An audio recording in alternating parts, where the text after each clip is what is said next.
রাতভর ঢাকা মেডিকেল কলেজে উত্তেজনা, পৃথক দুটি মৃত্যুর জেরে চিকিৎসকদের উপর হামলা, জরুরি বিভাগে ধারালো অস্ত্র নিয়ে হত্যা, 4 জন গ্রেপ্তার, ইন্টার্ন ডাক্তারদের কর্মবিরতি।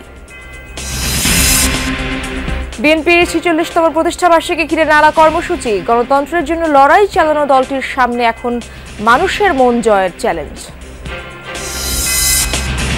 বিভিন্ন রাজনৈতিক দলের নেতাদের সঙ্গে প্রধান উপদেষ্টার বৈঠক, দ্রুতই সংস্কারের রূপরেখা তুলে ধরার ঘোষণা। আমাদের হাজার ছেলে মেয়েদেরকে হত্যা করার জন্য 15 বছর আরো কয়েক হাজার গুম করার জন্য তাদেরটা কেন বাতিল হবে না? সংস্কারের রূপরেখার ভিতরেও অন্তর্ভুক্ত আছে কখন কিভাবে ট্রান্সফার অফ পাওয়ার অথবা ট্রানজিশন অফ পাওয়ার হবে। বন্যার পানি কমায় বেরিয়ে আসছে ক্ষতচিহ্ন, প্রকট বিশুদ্ধ পানি ও খাদ্য সংকট। কুমিল্লায় ডাকাত আতঙ্কে নির্ঘুম বানভাসী, চুরি করে মাইকিং করে মালামাল কম বেশি থাকে, সেটাকে রক্ষার ক্ষেত্রে তারা কোথাও আশ্রয় যেতে চাচ্ছে না। রাজধানীর ডেমরা থানায় বসে চলছে যাত্রাবাড়ি থানার কার্যক্রম, মেরামত হচ্ছে পুড়িয়ে দেয়া ভবন, বিভিন্ন জায়গায় লুট হওয়া অস্ত্র উদ্ধার হয়নি এখনো। পুলিশের প্রত্যেকটি সদস্য আমরা আজকে আতঙ্কিত এবং একটা অনিরাপদ অবস্থার মধ্যে আছি। এই সমস্ত অস্ত্রবাজদের এখনো যদি অস্ত্র আমাদের উদ্ধার না করা হয় তাহলে এটা অবশ্যই প্রশাসনের ব্যর্থতা। জ্বালানি তেলের সংশোধিত মূল্য কার্যকর, লিটারে 6 টাকা কমল পেট্রোল ও অকটেনের দাম, ডিজেল মিলছে 1 টাকা 25 পয়সা কমে।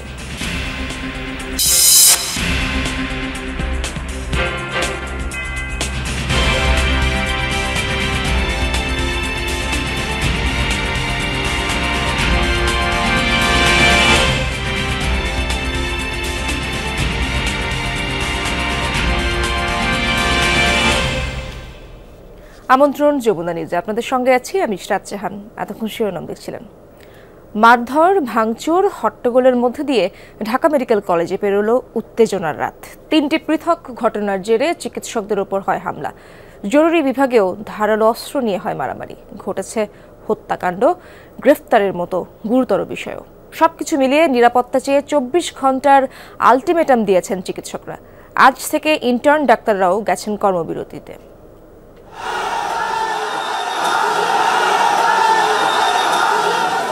24 ঘন্টায় পরপর 3টি অনাকাঙ্ক্ষিত ঘটনা, যার জেরে উত্তপ্ত হয়ে ওঠে ঢাকা মেডিকেল কলেজ হাসপাতালের জরুরি বিভাগ। শনিবার মোটরসাইকেল দুর্ঘটনার শিকার বেসরকারি বিশ্ববিদ্যালয়ের এক শিক্ষার্থী চিকিৎসাধীন অবস্থায় মারা যান ডামেকে। চিকিৎসকদের অবহেলার অভিযোগ তুলে শিক্ষার্থীদের 50 থেকে 60 জনের একটি দল অপারেশন থিয়েটারে ঢুকে চিকিৎসককে মারধরের পাশাপাশি চালায় ভাঙচুর। রাত 10টার পর ঘটে আরেক অঘটন। ঢাকা মেডিকেল কলেজ হাসপাতালের জরুরি বিভাগে ধারালো অস্ত্র নিয়ে 2 গ্রুপের মধ্যে হয় মারামারি, তাতে একজনের মৃত্যু হয়।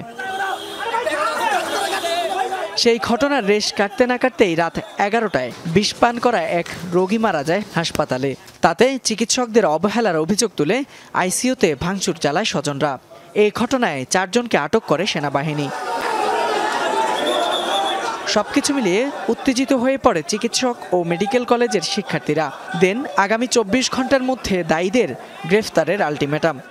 এখানে যদি ডাক্তারদের নিরাপত্তা না থাকে, আমরা ডাক্তাররা কোন ভরসায় সারা রাত জেগে আপনাদের সেবা করবো? আমি এই প্রশ্ন জাতির কাছে রাখতে চাই। আমি আমার হাসপাতাল নিরাপদ না, আমি কর্মস্থলে নিরাপদ। আপনারা অপারেশন থিয়েটার থেকে ডাক্তার বিটাচ্ছেন, তাহলে কই যাবে? বাকি রোগীরা অপারেশন থিয়েটারে নাই। তারা আজকে একজন রোগীর উপরে আক্রমণ করেছে, বা যে এখানে নিরাপত্তার জন্য আসছে তার উপরে আক্রমণ করছে। তারা যে হাসপাতালের ভেতরে ঢুকে এই দেশীয় অস্ত্র দিয়ে কোনো ডাক্তারকে হামলা করবে না আগামীকাল, তার কি কোনো গ্যারান্টি আছে? গ্যারান্টি নাই। বহিরাগত সন্ত্রাসীরা চাপাতি দিয়ে হাসপাতালে ঢুকে রোগীর আক্রমণ করা, বিষ পান করে রোগীর মৃত্যুকে কেন্দ্র করে ওসেক ভাঙচুর, ডাক্তারদের আক্রমণ করার পরিপ্রেক্ষিতে প্রতিবাদ স্বরূপ ঢাকা মেডিকেল সকল ইন্টার্ন ডাক্তার কর্মবিরতিতে যাওয়ার ঘোষণা করা হলো। এ ঘটনায় 2 দফা দাবি তুলে কর্মবিরতির ঘোষণা দেন ইন্টার্ন চিকিৎসকরা। এতে ভোগান্তিতে পড়েছেন হাসপাতালে সেবা নিতে আসা রোগীরা।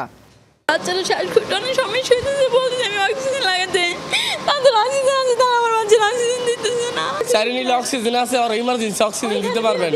হ্যাঁ, 7টার দিকে ভর্তি রাখতে পারবো, বুঝলেন? বলছে 7টার দিকে আমরা ভর্তি রাখতে পারবো, কিন্তু এখানে অক্সিজেন খালি আছে, কিন্তু আর অক্সিজেন দিতেছে না। ঢাকা মেডিকেল কলেজ হাসপাতালের মধ্যে শনিবারের অনাকাঙ্ক্ষিত ঘটনাগুলোর সুস্থ বিচার চেয়ে এবং ডাক্তারদের নিরাপত্তা নিশ্চিতের দাবি জানিয়ে কর্মবিরতির ঘোষণা দিয়েছে ঢাকা মেডিকেল কলেজ হাসপাতালের ইন্টার্ন চিকিৎসকরা। তারা বলছেন এই ঘটনাগুলোর সুষ্ঠু তদন্ত এবং দোষীদের বিচার না হলে তারা কাজে ফিরবেন না। ফয়সাল মাহমুদ, যমুনা নিউজ, ঢাকা। দর্শক, এই বিষয়ে সবশেষ আপডেট জানাতে ঢাকা মেডিকেল কলেজ হাসপাতাল থেকে যোগ দিচ্ছেন আমার সহকর্মী রাব্বি সিদ্দিকী। আর রাব্বি, ইন্টার্ন চিকিৎসকরা তো কর্মবিরতিতে রয়েছেন, হাসপাতালে ভোগান্তির চিত্র কেমন দেখছেন আপনি?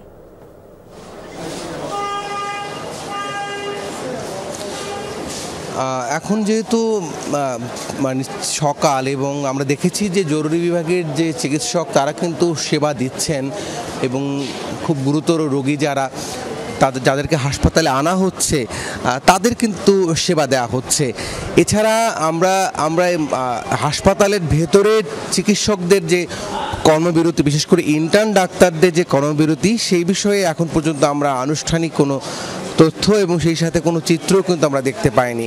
আমরা দেখেছি যে সকাল থেকে মেডিকেলের যে সামগ্রিক যে কার্যক্রম সেটি কিন্তু এখনও চলছে, যদিও কালকে সারা রাত বেশ কয়েকটি বিচ্ছিন্ন ঘটনায় চিকিৎসকদের উপর হামলা, ঢাকা মেডিকেলের জরুরি বিভাগ ভাঙচুর এবং সেই সাথে এখানে বহিরাগতরা ঢুকে মানে হাতাহাতির ঘটনা, মারামারির ঘটনা, এমনকি হত্যার মতো ঘটনাও কিন্তু ঘটেছে। এই সমস্ত ঘটনার কারণে চিকিৎসকরা তারা কিন্তু এই যে যারা দায়ী তাদেরকে গ্রেফতারের আলটিমেটাম দিয়েছে, 24 ঘন্টার মধ্যে তাদের গ্রেফতার করতে হবে এবং সে পর্যন্ত তারা ইন্টার্ন চিকিৎসকরা তারা কিন্তু কোনো রকম সেবা দেবে না, রুগী দেখবেন না, সেই ঘোষণাটি তারা দিয়েছেন। তবে সকাল থেকে আমরা দেখেছি জরুরি বিভাগ যথারীতি চিকিৎসক আছে এবং এখানে চিকিৎসা চলছে। এছাড়া অন্যান্য ওয়ার্ডেও আমরা দেখেছি চিকিৎসকরা তারা কিন্তু কাজ করছেন, তবে ইন্টার্ন ডাক্তারদের কিন্তু এখনও আমরা দেখতে পাইনি।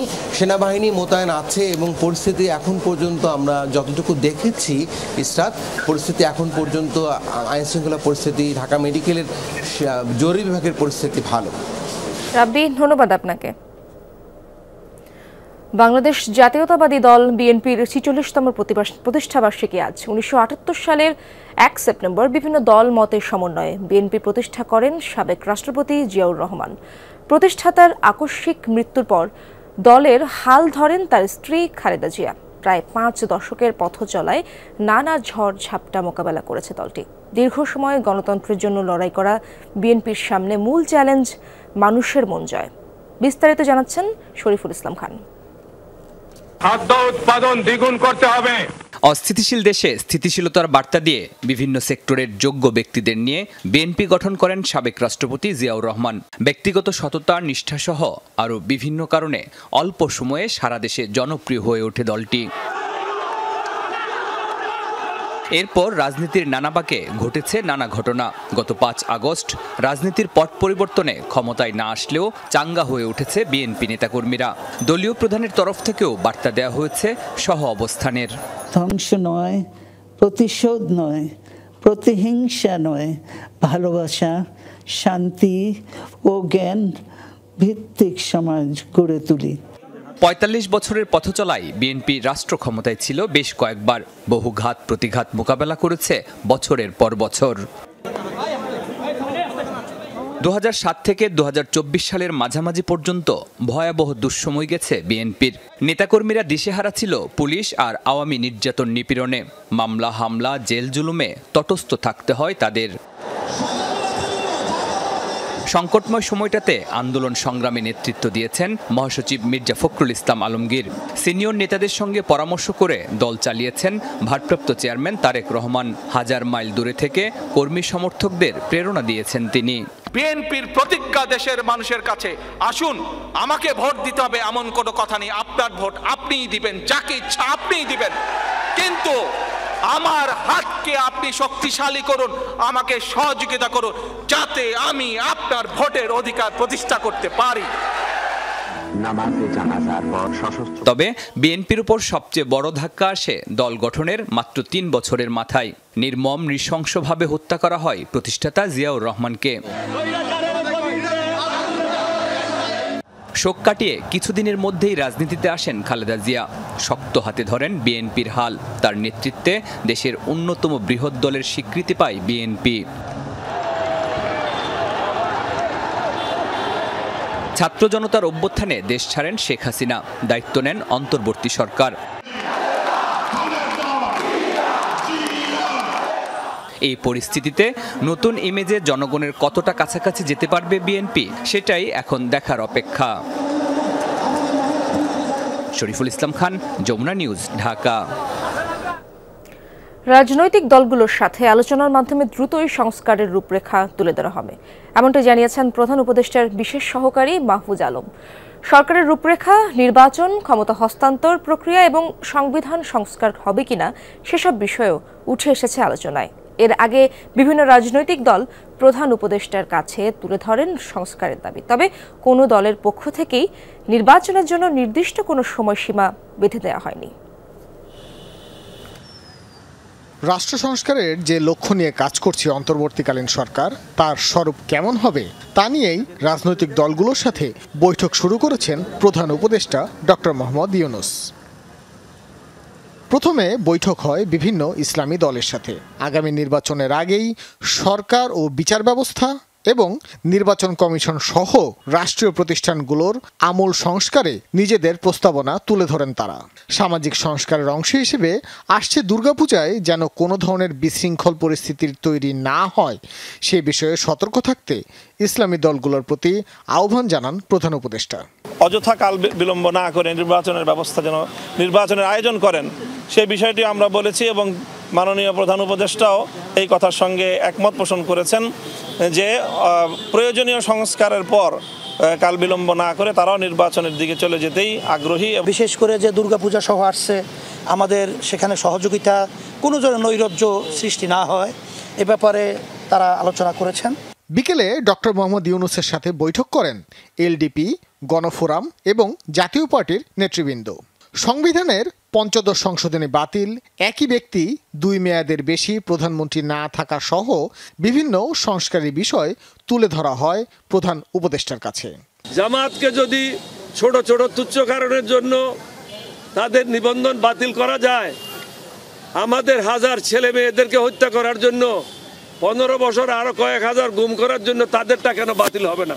আজকে আমরা মাননীয় প্রধান উপদেষ্টার কাছে বলেছি যে আপনি অবশ্যই এই সংবিধানে তত্ত্বাবধায়ক সরকার ব্যবস্থা পুনঃপ্রতিষ্ঠার উদ্যোগ নেবেন, কারণ আপনি কোনো দলের সমর্থনে ক্ষমতায় আসেন নাই। পার্লামেন্ট এবং প্রেসিডেন্টের মধ্যে এবং প্রধানমন্ত্রীর মধ্যে ক্ষমতাটা ভারসাম্য আনা, একই ব্যক্তি যাতে সংসদ নেতা এবং প্রধানমন্ত্রী না হন এবং একই ব্যক্তি যাতে 2 বারের বেশি প্রধানমন্ত্রী না হতে পারেন এবং এখন এই মুহূর্তে মানুষের প্রত্যাশাটা বেশি, যাতে দ্রব্য মূল্যটা গুরুত্ব দেওয়া হয়, যাতে এটা ক্রয় ক্ষমতার মধ্যে থাকে। বিভিন্ন দলের সাথে আলোচনার সারসংক্ষেপ সাংবাদিকদের সামনে তুলে ধরেন প্রধান উপদেষ্টার বিশেষ সহকারী ও প্রেস সচিব। সংস্কারের প্রস্তাবনার ভিত্তিতেই সরকারের মেয়াদ নির্ধারিত হবে বলে জানান তারা। মূলত সংস্কারের রূপরেখা দিবেন, সংস্কারের ভিতরেই অন্তর্ভুক্ত, সংস্কারের রূপরেখার ভিতরেও অন্তর্ভুক্ত আছে কখন কিভাবে ট্রান্সফার অফ পাওয়ার অথবা ট্রানজিশন অফ পাওয়ার হবে। রাষ্ট্র মেরামতের জন্য যৌক্তিক যে সময়টা রাজনৈতিক দলগুলো বলেছে, তারা তাদের প্রস্তাবনার ভেতর দিয়েই বলে দিবেন যে আমাদের কতটুকু যৌক্তিক সময় এই বর্তমান গভর্নমেন্টকে তারা দিবেন। তারপরেই ট্রানজিশন অফ পাওয়ার প্রশ্ন হবে এবং ট্রানজিশন অফ পাওয়ার প্রশ্নটা বেসিক্যালি রিফর্মসের ভিতরে অন্তর্ভুক্ত। মাননীয় উপদেষ্টার কথা হচ্ছে আপনারাই বলেন আপনারা কি চান। আপনারা কি চান যে কনস্টিটিউশনটা নতুন করে রিরাইট হোক নাকি কনস্টিটিউশন এর অ্যামেন্ডমেন্ট হোক?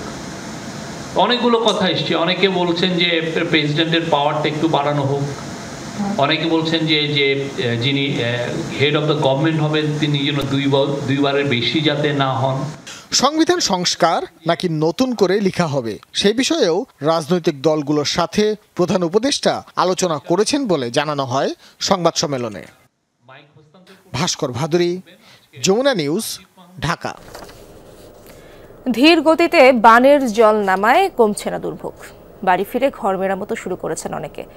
লক্ষ্মীপুরে এখনও জলমগ্ন 5 উপজেলা স্পষ্ট হতে শুরু করেছে ক্ষতচিহ্ন, প্রকট বিশুদ্ধ পানি ও খাবারের সংকট। চরম ভোগান্তিতে 10 লাখ বানভাসী। ফেনীতে এখনও ডুবে আছে সদর, সোনাগাজী ও দাগনভূঞা উপজেলার অনেক এলাকা। পানিবন্দী প্রায় 5 লাখ মানুষ। অনেকের দিন কাটছে আশ্রয় কেন্দ্রে।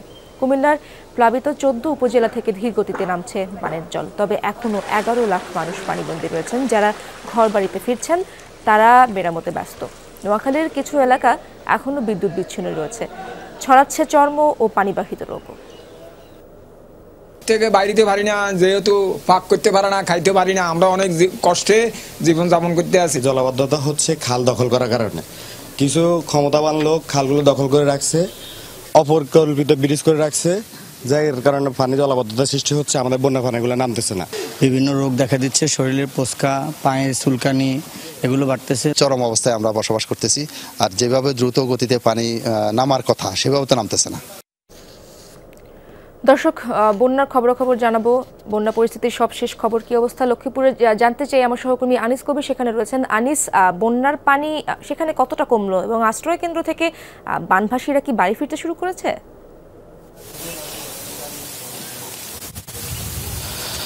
ইসরাত, আসলে বন্যার পানি যেভাবে কমতেছে সেটি কিন্তু আসলে খুবই ধীর গতিতে কমতেছে, যার কারণে মানুষের এখনো দুর্ভোগটা কমে নেয়। আর আশ্রয় কেন্দ্র থেকে যে মানুষ যে বাড়ি ফিরবে সেটি কিন্তু এখনো অনিশ্চিত, কবে নাগাদ তারা বাড়ি ফিরতে পারবে। কারণ যেভাবে বন্যার পানি নামছে এতে করে এখনো দুর্ভোগটা মানুষের মাঝে কমে নেই, যার কারণে মানুষ এখনো আশ্রয় কেন্দ্রে অবস্থান করছেন। আর আশ্রয় কেন্দ্রে তারা থেকে এখনো হাসপাস হয়ে গেছেন যে কিভাবে তারা কখন বাড়িতে ফিরতে পারবেন সেটি তাদের অপেক্ষা। কিন্তু যেভাবে পানি নামা হচ্ছে এইভাবে পানি নামতে গেলে দীর্ঘস্থায়ী হিসেবে আশা করা যাচ্ছে বন্যা কবলিত এলাকাটা হিসেবে। কারণ এই পানি যদি দীর্ঘগতিতে নামতে থাকে তাহলে কিন্তু মানুষের আরো দুর্ভোগ বাড়বে এবং পানিগুলো আস্তে আস্তে নষ্ট হয়ে কিন্তু এক ধরনের পচা গন্ধ বের হচ্ছে। এতে করে মানুষের বিভিন্ন রোগ বালাই এবং বিশুদ্ধ পানি খাবারের দেখা দিয়েছে। তবে এদিকে যে খালগুলো রয়েছে, লক্ষ্মীপুর জেলার যে রহমতখালী খালটি রয়েছে, খালের আমরা গতকালকে বিভিন্ন এলাকায় ঘুরে দেখেছি যে বিভিন্ন স্থানে অবৈধভাবে বাঁধ দিয়ে রেখেছেন, যার কারণে বর্তমানে এই পানিগুলো নিষ্কাশন হচ্ছে না। তবে দ্রুত যদি নিজেরা স্থানীয়ভাবে এবং যারা বাঁধগুলো দিয়েছেন এবং অস্থায়ীভাবে দিয়েছেন তারা যদি নিজেরা উদ্যোগ নেয় এবং জেলা প্রশাসকের পক্ষ থেকে প্রশাসনের পক্ষ থেকে যদি উদ্যোগ নেওয়া হয় তাহলে যদি এই খালগুলো নিষ্কাশন করে দেয় তাহলে কিন্তু দ্রুত পানিগুলো নেমে যাবে। তবে এছাড়া পানি নামার কোনো বিকল্প দেখা যাচ্ছে না।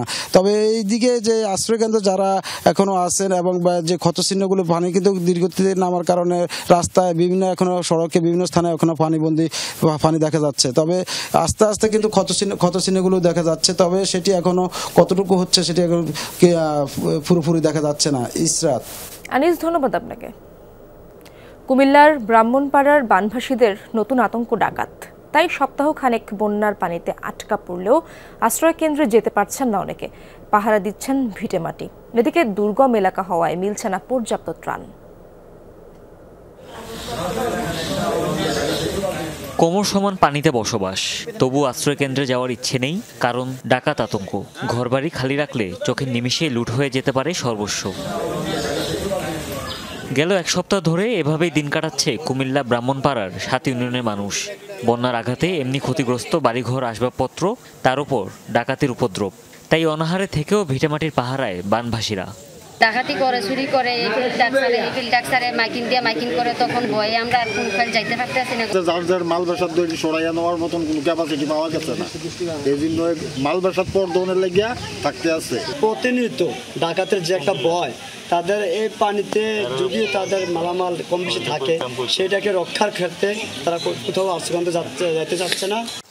এখনও পানির নিচে এ উপজেলার সব সড়ক। পানির তোরে ত্রাণ নিয়ে দুর্গম এলাকায় পৌঁছানোও দায়। ফলাফল কোনো বেলা আধপেটা তো কোনো বেলা না খেয়েই দিন কাটছে পানিবন্দীদের। আমরা কোনো সাহায্য সহযোগিতা কোনো দিক দিয়ে আসতেছে না। যারা সাধারণ মানুষ তারা খাওয়া দাওয়া চলাফেরা খুব কষ্ট, কারণ তাদের ভিটে বাড়ির ভিতরে, ঘরের ভিতরে পানি। শুধু খাবারের সংকট নয়, পানিবাহিত নানা রোগ দুর্ভোগে যোগ করেছে নতুন মাত্রা। বানের পানিতে গেল কদিন ধরে বসবাস, সাথে বিশুদ্ধ পানির অভাবে দেখা দিয়েছে নানা চর্মরোগ।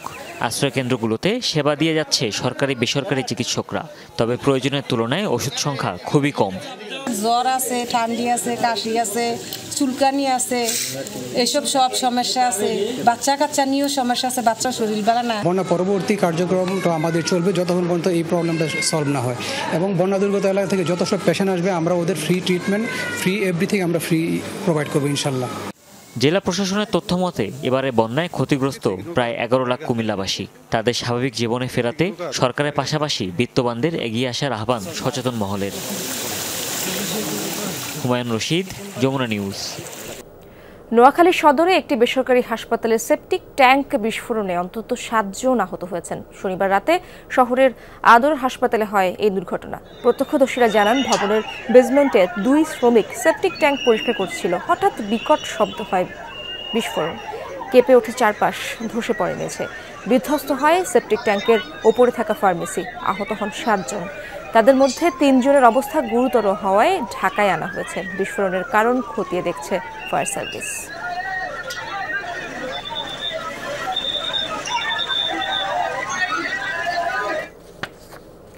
সরকার পতনের পর ঢাকার যে কয়টি থানায় হামলা হয়েছিল তার অন্যতম যাত্রাবাড়ি থানা। পুরো থানা পুড়ে শেষ, লুট হয়েছে অস্ত্র।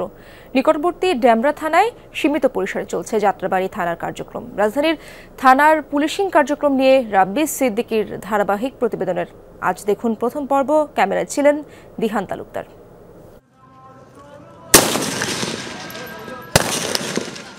ছাত্র জনতার আন্দোলনের সময় রাজধানীতে পুলিশের সাথে সংঘর্ষে অনেক প্রাণহানির ঘটনা ঘটে। সরকার পতনের আগে পরে 3 দিন পুলিশের বেশ কিছু স্থাপনায় হামলা, ভাঙচুর ও অগ্নিসংযোগ করা হয়।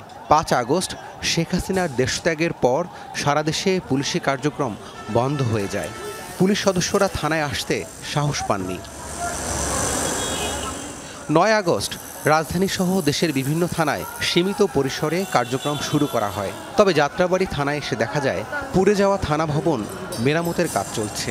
নেই কোনো পুলিশ সদস্য, নেই আনসার সদস্য, আছে উৎসুক জনতা। আর লুট ঠেকাতে কয়েকজন শিক্ষার্থী থানা পাহারা দিচ্ছেন। এখানে ভাঙ্গাচুরা আছে, আমরা যদি ছাত্ররা যদি এগুলো পাহারা না দিতাম তাহলে এগুলো সব চলে যেত, এই গেটটাও থাকতো না, কিছুই থাকতো না। আমাদের এই থানায় প্রশাসন না থাকার কারণে আমরা কোনো কেস নিতে পারতেছি না। এই কারণে আমরা চাই যত তাড়াতাড়ি সম্ভব আমাদের থানায় প্রশাসন আসুক। সবচেয়ে বেশি ক্ষতিগ্রস্ত হয়েছে যাত্রাবাড়ি থানা। এই থানার পুরো ভবন পুড়িয়ে দেওয়া হয়েছে, সেই সাথে লুট হয়েছে অস্ত্র এবং বেশ কয়েকজন পুলিশ সদস্যের মরদেহ উদ্ধার করা হয়েছে। এই থানার স্বাভাবিক কার্যক্রম শুরু হতে আরও অনেক সময় লাগবে। ডেমরা থানায় বসে চলছে যাত্রাবাড়ি থানার কার্যক্রম। ডিউটি অফিসার জানালেন, কোনো রকম জোড়াতালি দিয়ে তাদের কাজ চলছে। চুরি ও হারানোর জিডি নিচ্ছেন তারা। ভালো সেবা পাইছি, মানে হয়তো যে অফিসারটা ছিল সে ভালো ছিল, যার কারণে হয়তো আমি ভালো সেবাটা পাইছি, হয়তো অনেকে হয়তো পাই নাই। আমার প্রত্যাশা হলো আমি যেরকম সেবাটা পাইছি সবাই যেন এই সেবাটা পায়। এ থানার একাধিক পুলিশ সদস্য নাম প্রকাশ না করার শর্তে যমুনা নিউজকে বলেন, জিডিতেই সীমাবদ্ধ থানার কার্যক্রম। থানার বাইরে গিয়ে কাজ করতে এখনও ভয় পাচ্ছেন তারা। রাব্বি সিদ্দিকী, যমুনা নিউজ, ঢাকা। পট পরিবর্তনের পর চট্টগ্রাম মহানগরী ও জেলার বিভিন্ন থানা থেকে লুটকৃত বেশিরভাগ অস্ত্র গেল 26 দিনেও উদ্ধার হয়নি। এগুলো অপরাধ কর্মকাণ্ডে ব্যবহৃত হলে জননিরাপত্তা বিঘ্নিত হওয়ার শঙ্কায় পুলিশ। 3 সেপ্টেম্বরের মধ্যে জমা না দিলে চিরুনি অভিযান শুরুর পরিকল্পনা প্রশাসনের। গেল 5 আগস্ট আওয়ামী লীগ সরকারের পতনের পর চট্টগ্রাম মহানগরীর কোতোয়ালি, পাহাড়তলি, ডবলমুরিং, ইপিজেড ও পতেঙ্গা থানায় আগুন দেয় দুর্বৃত্তরা। লুট হয় সব অস্ত্র ও গুলি। এগুলোর বেশিরভাগই ফেরত মেলেনি, যা জননিরাপত্তার জন্য হুমকি মনে করছে পুলিশ। সরকারি অস্ত্র বাহিরে থাকা এটা যেমন আমাদের জন্য রিস্ক, তেমনি নিরীহ যারা জনগণ আছে তাদের জন্যও রিস্ক। সুতরাং সেটা মাথায় রেখেই আমরা এগোচ্ছি, যাতে এই অস্ত্রগুলা পুনরায় আমরা উদ্ধার করে আমাদের হেফাজতে নিয়ে আসতে পারি। মহানগরীতে বিভিন্ন অভিযানে কিছু অস্ত্রগুলি উদ্ধার করেছে সেনাবাহিনী ও র্যাব, কিছু জমা পড়েছে জেলা প্রশাসনে। তবে 32টি চাইনিজ রাইফেল, 15টি SMG সহ 155টি ভারী অস্ত্রের হদিশ মেলেনি এখনো। অনেক অস্ত্র রেখে চলে যায়, রেখে ফোন দেয় যে অমুক জায়গায় একটা পরিত্যক্ত অস্ত্র পাওয়া গেছে। আমরা এটাকে সাধুবাদ জানাই, আমরা অস্ত্রটা তো পেলাম, গুলি তো পেলাম, কিন্তু এই কাজগুলো যারা করবে না পরে 3রা সেপ্টেম্বরের পরে তাদের কাছে কারো কাছে অস্ত্র পাওয়া গেলে তখন কিন্তু আইনানুগ ব্যবস্থা নেওয়া হয়। মহানগরীর বাইরে চট্টগ্রাম জেলায় 16টি থানার মধ্যে রাউজান, লোহাগাড়া ও হাটহাজারী থানায় হামলা, ভাঙচুর, অগ্নিসংযোগের পাশাপাশি লুট হয় অস্ত্রগুলি। সরকারের নির্দেশনা অনুযায়ী ৩ সেপ্টেম্বরের মধ্যে লাইসেন্স করা অস্ত্রের পাশাপাশি লুট করা সব অস্ত্র ফেরত না দিলে চিরুনি অভিযান চলবে বলছে পুলিশ। দুষ্কৃতিকারীরা যদি এগুলো ব্যবহার করে তখন আমরা তদন্তপূর্বক আইনানুগ ব্যবস্থা গ্রহণ করব এবং তারা যেন ব্যবহার করতে না পারে তার পূর্বেই আমাদের স্পেশাল অভিযান চলবে এবং চলমান রয়েছে। আমরা চেষ্টা করছি অতি দ্রুত অস্ত্রগুলো রিকভার করার। শহীদুল সুমন, যমুনা নিউজ, চট্টগ্রাম। ৫ আগস্ট গণ অভ্যুত্থান ঠেকাতে সিরাজগঞ্জে আওয়ামী লীগ ও সহযোগী সংগঠনের নেতাদের বিরুদ্ধে অবৈধ অস্ত্র ব্যবহারের অভিযোগ উঠেছে। পুলিশের পাশাপাশি এসব অস্ত্রের গুলিতে প্রাণ গেছে ৬ জনের, অথচ অস্ত্র ও গুলির কোনো খোঁজ পাওয়া যাচ্ছে না। জেলার ২টি থানা থেকে লুট করা ২৬টি অস্ত্রের হদিস মেলেনি এখনো, সাথে বিপুল সংখ্যক গুলিও লুট হয়েছে। পুলিশ সদস্যরা বলছেন এসব অস্ত্র ও গুলি হুমকির মুখে ফেলেছে তাদের নিরাপত্তা। বৈষম্য বিরোধী আন্দোলনকারী ছাত্রদের সাথে গত ৪ আগস্ট আওয়ামী লীগ নেতাকর্মীদের দফায় দফায় সংঘর্ষ হয় সিরাজগঞ্জে। এ সময় ছাত্রদের লক্ষ্য করে গুলি করতে দেখা যায় কয়েকজন অস্ত্রধারীকে। শহরের এসএস রোডে গুলি করছিলেন সাবেক সংসদ সদস্য জান্নাত আরা হেনরির ভাতিজা ও যুবলীগ নেতা এনামুল হক। এছাড়া ওই দিন সদর উপজেলা ও এনায়েতপুরে গুলি চালায় ক্ষমতাচ্যুত দল আওয়ামী লীগ ও ছাত্রলীগের বেশ কয়েকজন নেতা। গুলিতে 2 উপজেলায় প্রাণ যায় ছাত্রসহ 6 জনের। এসব অস্ত্র বা অস্ত্রধারীদের খোঁজ নেই। যারা আমার স্বামীকে গুলি করছে তাদেরকে এখনো ধরতে পারে নাই পুলিশ, তারা এখনো বাহিরে আছে। রাজনৈতিক নেতারাই কিন্তু নিরাপত্তাহীনতায় ভুগব না, পুরা সিরাজগঞ্জের সাধারণ জনগণ নিরাপত্তায় ভুগবে। এবং আমরা লক্ষ্য করছি এই অস্ত্রবাজরাই কিন্তু বিভিন্ন জায়গায় চাঁদাবাজি করছে। অভ্যুত্থানের সময় অরক্ষিত এনায়েতপুর থানায় 16টি এবং হাটিকুমরুল হাইওয়ে থানা থেকে খোয়া যায় 10টি অস্ত্র। হদিস নেই প্রায় 1000 রাউন্ড গুলির। পুলিশের প্রতিটি সদস্য আমরা আজকে আতঙ্কিত, মর্মাহত এবং একটা অনিরাপদ অবস্থার মধ্যে আছি। সারা বাংলাদেশে প্রায় 450টা থানায় যে পরিমাণ লুটপাট হয়েছে, অস্ত্রগুলি বাইরে আছে, যেগুলো এখন আমাদের দিকেই তাক করে আছে। এই সমস্ত অস্ত্রবাজদের এখনো যদি অস্ত্র আমাদের উদ্ধার না করা হয় তাহলে এটা অবশ্যই প্রশাসনের ব্যর্থতা। অবশ্যই আমি মনে করি সেনাবাহিনীর এখানে গুরুত্বপূর্ণ ভূমিকা পালন করা উচিত। হতাহতের ঘটনায় 5টি মামলায় আসামি প্রায় 10,000। লুণ্ঠিত অস্ত্র ও গোলাবারুদ আগামী 3 সেপ্টেম্বরের মধ্যে নিকটস্থ থানায় জমা দিতে সময় বেঁধে দিয়েছে পুলিশ সদর দপ্তর। এখনও কোনো অস্ত্র উদ্ধার করতে পারেনি, অস্ত্র উদ্ধারের চেষ্টা অব্যাহত আছে। আমরা সে ব্যাপারে আমাদের জেলা পুলিশের সম্মানিত অভিভাবক পুলিশ সুপার স্যারের নির্দেশনা মোতাবেক আমরা ফিল্ডে কাজ করতেছি। সিরাজগঞ্জ জেলায় বৈধ অস্ত্রের সংখ্যা 589টি। ঘটনার দিন যারা অস্ত্র ব্যবহার করেছেন তাদের নামে লাইসেন্সের কোনো প্রমাণ পাওয়া যায়নি। আমিন বাবু, যমুনা নিউজ। হলো জ্বালানি তেলের নতুন দাম। প্রতি লিটার ডিজেলের দাম 1 টাকা 25 পয়সা এবং পেট্রোল ও অকটেনের দাম 6 টাকা কমেছে। বিশ্ববাজারের সঙ্গে তাল মিলিয়ে জ্বালানি তেলের মূল্য নির্ধারণ করেছে অন্তর্বর্তী সরকার। শনিবার জ্বালানির নতুন দাম নির্ধারণ করে প্রজ্ঞাপন জারি করে বিদ্যুৎ, জ্বালানি ও খনিজ সম্পদ মন্ত্রণালয়। এতে প্রতি লিটার ডিজেল ও কেরোসিনের দাম 106 টাকা 75 পয়সা থেকে কমে হয়েছে 105 টাকা 50 পয়সা। আর পেট্রোলের নতুন দাম লিটার প্রতি 127 টাকা থেকে কমে হয়েছে 121 টাকা। অকটেনের দাম 131 টাকা থেকে কমে হয়েছে 125 টাকা। রাতেই ক্রেতারা জানান জ্বালানি তেলের দাম কমায় দ্রব্যমূল্যের ঊর্ধ্বগতির বাজারে কিছুটা সাশ্রয় হবে। ডিজেল, পেট্রোল ও অকটেনের দাম কমায় স্বস্তি প্রকাশ করেন তারা। আন্তর্জাতিক বাজারও কমছে, আমাদের দামটাও কমছে তেলের, তো এটা খুব ভালো লাগতেছে আর কি। আগে হঠাৎ করে দাম বেড়ে গেছিল, এখন একটু কমেছে, তার জন্য আমাদের জন্য ভালো, কারণ আমাদের সাশ্রয়ী হবে। আমাদের নির্দেশনা আসছে রাত 12টার থেকে আপনার দামটা কমবে। আমরা ঠিক রাত 12টার সময় আমরা দামটা কমায় দিছি। শরীরে ক্ষত নিয়ে এখনও বিছানায় কাতরাচ্ছেন বৈষম্য বিরোধী আন্দোলনের আহতরা। ছাত্র জনতার অভ্যুত্থান দমাতে ব্যবহার করা হয় টিয়ার শেল, সাউন্ড গ্রেনেড থেকে শুরু করে বুলেটও। এতে ক্ষত বিক্ষত তাদের শরীর। এরপরও কারো কারোর নামে দেওয়া হয়েছে মিথ্যা মামলা। সবার প্রত্যাশা ন্যায় বিচারের। পুলিশ আমাকে জোরপূর্বক ধরে নিয়ে যায়, যাওয়ার পরে আপনার অমানবিক অত্যাচার করে। পরবর্তীতে আমার বাসার লোকের উপর হুমকি আসে, মানে আমাকে হুমকি দেয় যে বাসার লোককে উঠে আনবে, আমার মা, চাচি, দাদি এদেরকে পতিতা বানাবে থানার মধ্যে। আমার বেঁচে থাকার স্বপ্ন নষ্ট করে দিয়েছে, আমার শক্তি, আমার সব কিছু, ভবিষ্যৎ নষ্ট করে দিয়েছে। নিজের সাথে ঘটে যাওয়া 8 দিনের অমানবিক অত্যাচারের বর্ণনা দিয়েছেন নীলফামারীর সৈয়দপুরে কলেজ পড়ুয়া ছাত্র আবির হোসেন জয় নিজেই। বৈষম্য বিরোধী ছাত্র আন্দোলনে উত্তাল ছিল রেলওয়ে শহর সৈয়দপুর। শহরের পাঁচমাথা মোড়ে সংঘর্ষ হয় ছাত্র জনতা ও পুলিশের। এ সময় খোয়া যায় পুলিশের একটি পিস্তল। এতে পুলিশের রোষানলে পড়েন সৈয়দপুর সানফ্লাওয়ার স্কুল অ্যান্ড কলেজের একাদশ শ্রেণীর শিক্ষার্থী জয়। মিথ্যা অভিযোগে কিছু বুঝে ওঠার আগেই জয়ের বাড়িতে হানা দেয় পুলিশ। লণ্ডভণ্ড করা হয় ঘরের আসবাবপত্র। আটক করা হয় তাকে। রাস্তার ওই দিক দিয়ে আসার সময় দেখতেছি যে ভাইয়ের বাসায় অনেকগুলা পুলিশ, মানে কাকের মতো ছড়ে গেছে। আমি ফজরের নামাজ পড়ে বাইরে এসেছি, পুলিশে আসতেছে, ঢুকে একদম তছনছ। আর ছেলেটাকে এমনভাবে হ্যান্ডকাপ লাগাইছে, মনে হয় যে এ কোনো দাগি আসামি। পুলিশের 8 দিনের টর্চার বেঁচে থাকার স্বপ্ন কেড়ে নিয়েছে জয়ের। মিথ্যা অভিযোগে তার ওপর করা অত্যাচারের বিচার চান জয় ও তার পরিবার। এমন মারছে ভাই, এই বিছানা থেকে উঠতে পারতেছে না আমার ছেলেটা। এত ট্রিটমেন্ট, এত জায়গায় যাচ্ছি আমরা, ছেলেটার লাইফ আমার শেষ করে দিল। সরকারের কাছে আমি এটাই চাই, আমার সন্তান নিরপরাধ, তাকে নিয়ে যে নির্যাতন করা হয়েছে ওরকম যেন আর কোনো সন্তানকে না করে। আমি কোনো অন্যায় করিনি, তবু আমাকে ধরে নিয়ে যে নির্যাতন করা হয়েছে, আমি তো এসবের বিচার চাই। অভিযোগ অস্বীকার করে নিজেকে আড়াল করার চেষ্টা করেন অভিযুক্ত পুলিশ কর্মকর্তা।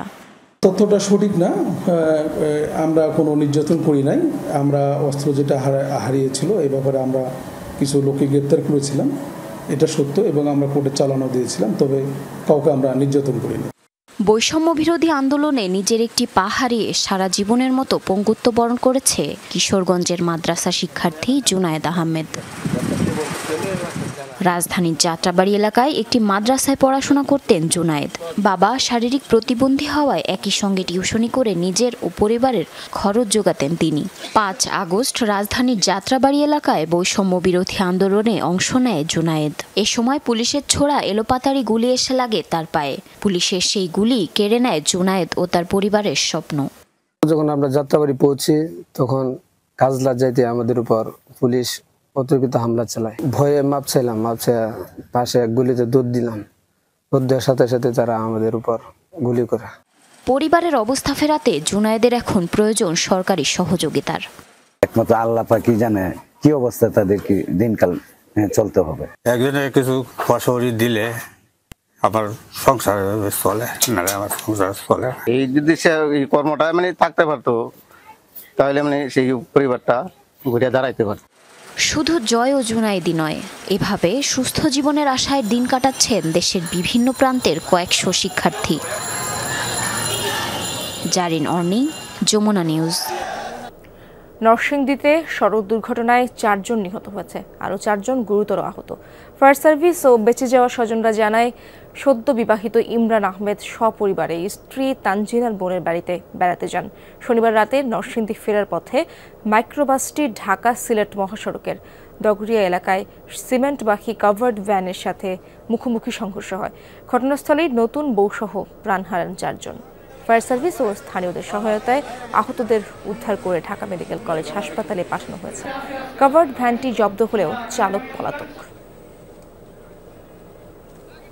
সিলেটগামী যে একটা শাহ সিমেন্টের একটা কাভার্ড ভ্যান এবং ঢাকা থেকে একটি মাইক্রোবাস, তারা দুটারই মুখোমুখি সংঘর্ষ হয়। এই সংঘর্ষে অ্যাক্সিডেন্টের ঘটনা ঘটেছে। মিয়ানমারের বিচ্ছিন্নতাবাদী সংগঠনের বাহিনী প্রধান সহ 2 জনকে কক্সবাজার থেকে গ্রেফতার করেছে পুলিশ। শনিবার কক্সবাজারের উখিয়ার রোহিঙ্গা ক্যাম্পের ইরানি পাহাড় এলাকা থেকে তাদের গ্রেফতার করা হয়। এ সময় তাদের কাছ থেকে 2টি বিদেশি পিস্তল, 8 রাউন্ড গুলি উদ্ধার হয়। 14 এপিবিএনের অধিনায়ক মোহাম্মদ ইকবাল জানান, নবী হোসেনের বিরুদ্ধে মিয়ানমারে অবস্থান করে বাংলাদেশে মাদক চোরাচালানের অভিযোগ রয়েছে। অপহরণ, হত্যাসহ বিভিন্ন অপরাধে জড়িত তার গ্রুপ।